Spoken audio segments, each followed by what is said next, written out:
माहेर म्हटलं की मुलीचा जीव त्याच्यामध्ये खूप अडकलेला असतो. तसंच माझं सुद्धा माहेर कोकणामध्ये गणपतीपुळ्याजवळ आहे.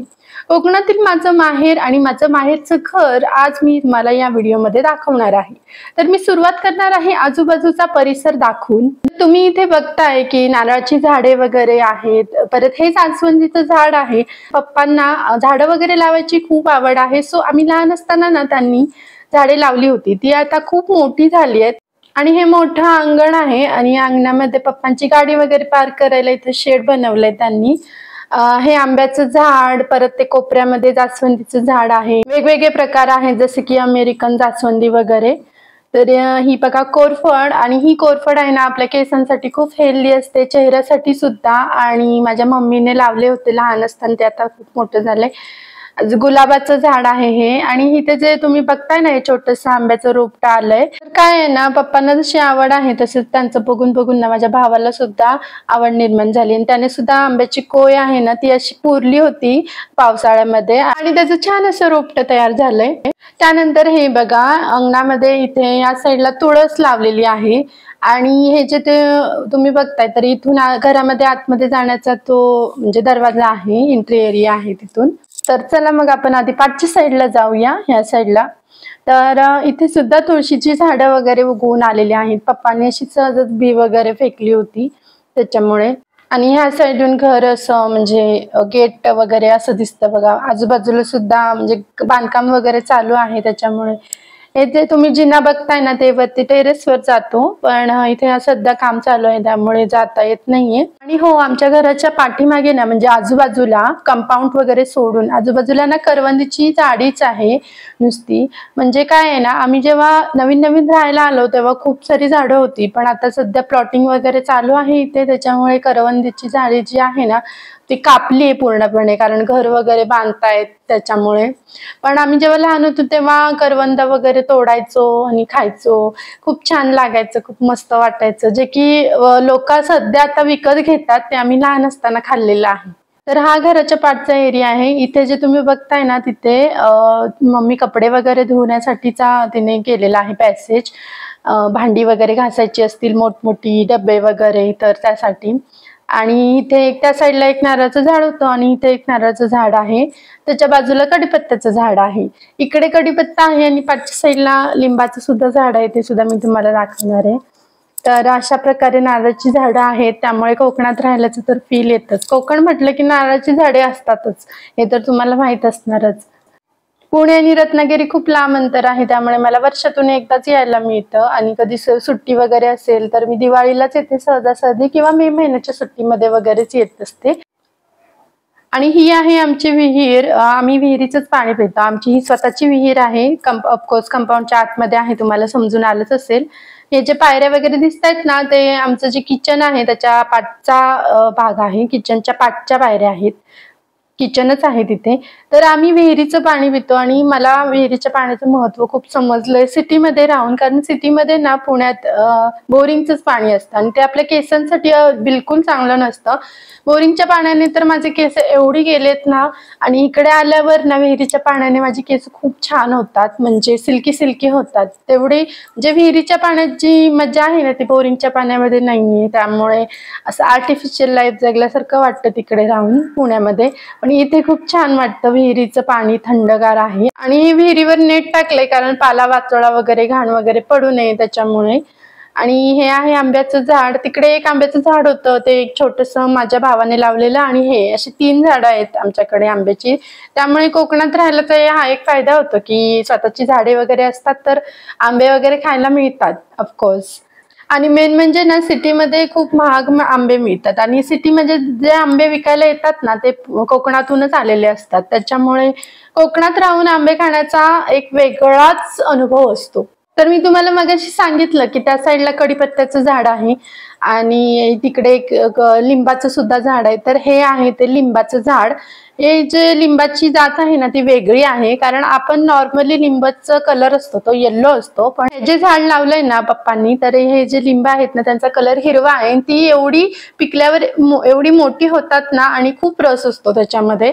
तर हे वेगळ्या जातीचं आहे लिंबाचं झाड.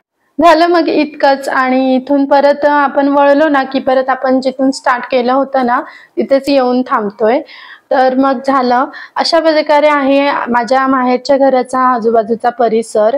आणि हो आपल्या आयुष्यात सुख आणि दुःख दोन्ही खूप महत्त्वाची असतात. दुःख जरी वर्षभर असलं ना तरी मी माझ्या माहेरी येऊन खूप एन्जॉय करते. मला जे सुख मिळतं ना ते सुख दुसऱ्या कुठल्याच सुखामध्ये कंपेअर करू शकत नाही असं आहे.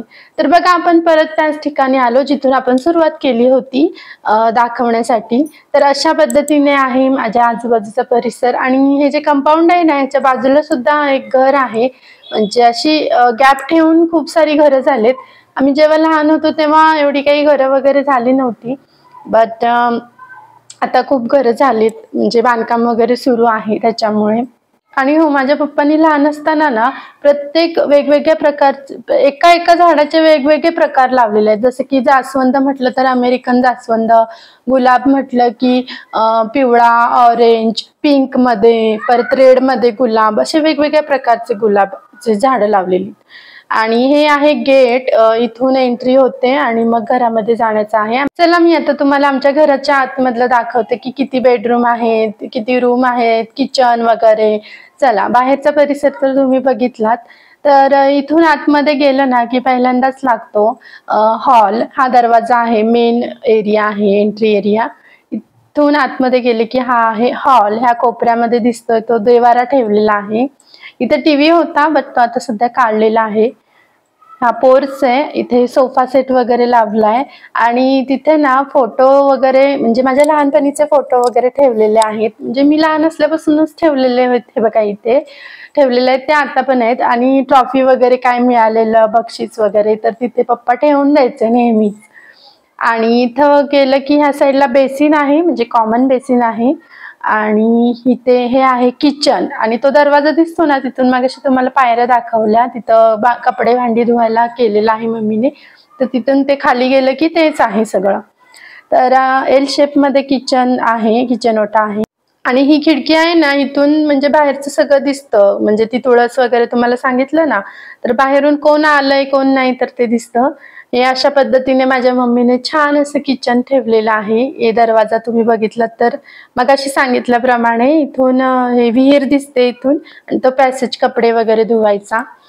तर चला आता बेडरूम वगैरे दाखवते तुम्हाला. 2 BHK आहे आमचं घर आणि एक छोटी रूम आहे ती 5ची खोली. म्हणजे तिथे सगळं म्हणजे ना आमचे बुक्स वगैरे असायचे, दप्तर म्हणजे जुने कपडे वगैरे असं आम्ही त्याच्यामध्ये ठेवलेलं असायचं. आणि ह्या रूम मध्ये ना आम्ही सगळेजण झोपायचो. म्हणजे सगळेजण ह्याच रूम मध्ये. हीच रूम एक छान केली होती, खिडक्या वगैरे असं.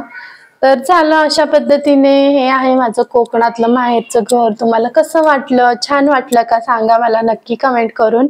आणि हो अशाच नवनवीन व्हिडिओ मी तुम्हाला शेअर करत राहणार आहे. गणपतीपुळे सुद्धा आमच्या जवळच आहेत, एक 13 किलोमीटरवरच आहे माझ्या माहेरच्या घरापासून. सो आम्हाला कधी जायचं झालं तर अर्ध्या तासातून आम्ही जाऊन येऊ शकतो. तर अशा पद्धतीने आहे माझं कोकणातलं माहेरचं घर. कसं वाटलं तुम्हाला नक्की सांगा. नवनवीन व्हिडिओज वगैरे मी तुम्हाला शेअर करत राहीनच. ही तुम्हाला म्हटलं मग अशी 5ची खोली आहे. नवीन कपाट घेतले, नवीन फर्निचर वगैरे घ्यायचं चालू आहे, त्याच्यामुळे रिकामच आहे सध्या. पुण्यात राहून जी मजा येत नाही ना म्हणजे सिटीमध्ये राहून ती गावाकडे खूप येते मजा. आणि असं वाटतं की जाऊच नाही. आणि गावाकडचं एकदम छान वातावरण असतं. आम्हाला बसायचं वगैरे झालं ना अभ्यास वगैरे करायला तर आम्ही इथं येऊन बसायचो अभ्यासाला.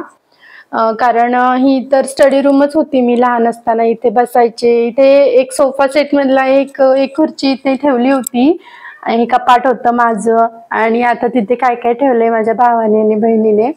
तर अशा प्रकारे आहे माझं माहेरचं घर. इथे सारं म्हणजे इथेच मी अभ्यास वगैरे करायला बसायचे. आणि मला आठवते की मम्मी मला उठवायला यायची, मी सकाळी उठून इथे अभ्यास करत बसायची. सो फायनली कसं वाटलं तुम्हाला आमचं घर तर नक्की सांगा कमेंटमध्ये. चला मग मी व्हिडिओ इथेच एंड करते.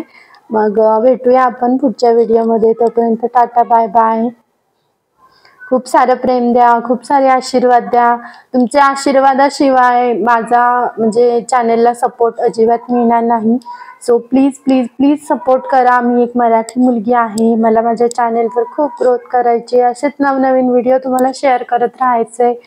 सो चला मग भेटूया आपण पुढच्या व्हिडिओमध्ये. तोपर्यंत टाटा बाय बाय.